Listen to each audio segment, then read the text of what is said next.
Yo tout le monde, c'est Simon3, toute une vidéo. Aujourd'hui, on va parler un peu des informations qui s'est passé dans la semaine, qui s'est passé dans la semaine, ça. On va commencer par la démonstration de force de Xi Jinping. Donc, Xi Jinping, il est ici. Et ils sont accompagnés par une vingtaine de chefs d'État, si je ne dis pas de bêtises. Donc, nous avons le président nord-coréen, Kim Jong-un. Nous avons le président russe, Vladimir Poutine, avec sa délégation. Nous avons le président biélorusse, euh, Alexander Loukachenko. Je crois que là, c'est l'Indonésie. Après, je ne vais pas dire parce que je veux pas envie de me tromper. Donc, flanqué du président russe Vladimir Poutine et du leader nord-coréen Kim Jong-un, le dirigeant chinois a présidé un immense défilé militaire mercredi à Pékin, l'occasion des 80 ans de la fin de la Seconde Guerre mondiale. En costume gris, col traditionnel, le visage impassible, debout dans sa limousine, au toit ouvert, Xi Jinping a remonté l'immense avenue de la paix éternelle à Pékin, passant en revue 45 formations de l'armée populaire de libération. Camarades, vous avez travaillé dur, a lancé le président chinois. Ces troupes, au service du peuple, ont rendu de la même voie déterminée les hommes et les femmes en uniforme kaki, beige clair, bleu marine ou blanc, tournant mécaniquement la tête pour suivre le regard du dirigeant. Ok. On peut voir quand même bah, qu'ils ont fait une belle démonstration de force et que les deux ici fournissent des matériels militaires, des missiles et des obus euh, pour sa guerre, tout simplement. Ensuite, non, on va faire comme ça. Hop là.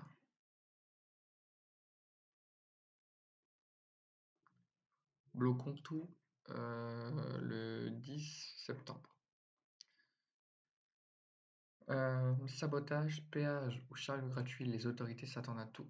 Les autorités s'attendent à des actions diverses sur tout le territoire pour la mobilisation du 10 septembre qui a changé d'orientation avec une prise en main à l'extrême gauche et l'ultra-gauche. Moins de galères, plus de salaire.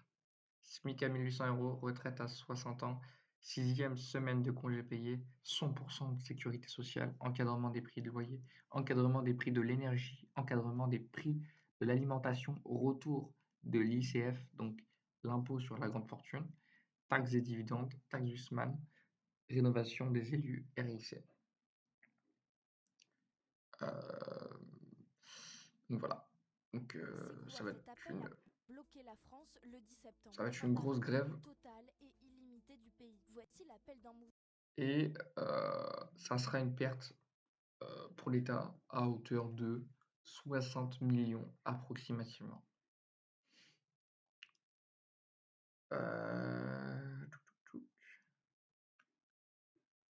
Est-ce qu'on a d'autres infos intéressantes ou ça a été là? Ok. Tuc, tuc, tuc.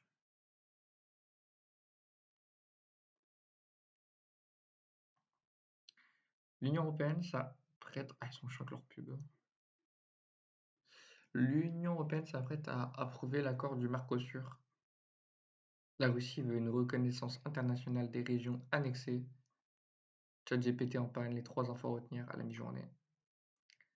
L'UE s'apprête à approuver ce mercredi l'accord controversé du Mercosur, alors que Emmanuel Macron était contre. Regardez, la Commission européenne s'apprête à approuver mercredi l'accord commercial avec les pays latino-américains du Mercosur, avec un geste pour tenter de convaincre Paris et rassurer les agriculteurs.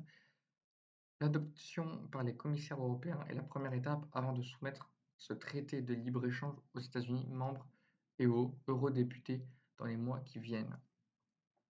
Alors que, je ne sais pas si vous vous rappelez, on a eu plein de manifestations des agriculteurs qui défilaient dans la rue avec les tracteurs, etc.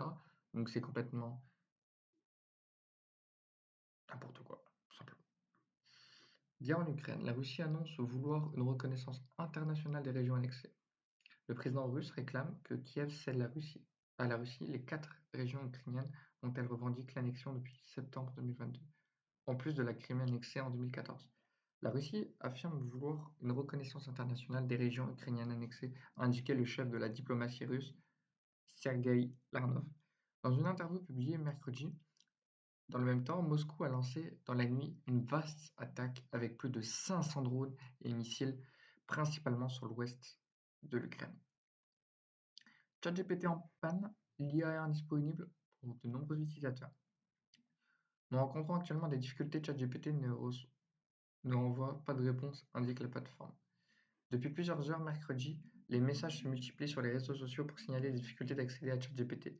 Le site Don Detector, qui recense en temps réel les signalements de panne, a enregistré un pic aux alentours de 9h45 avec plus de 840 alertes, un problème confirmé par les entreprises.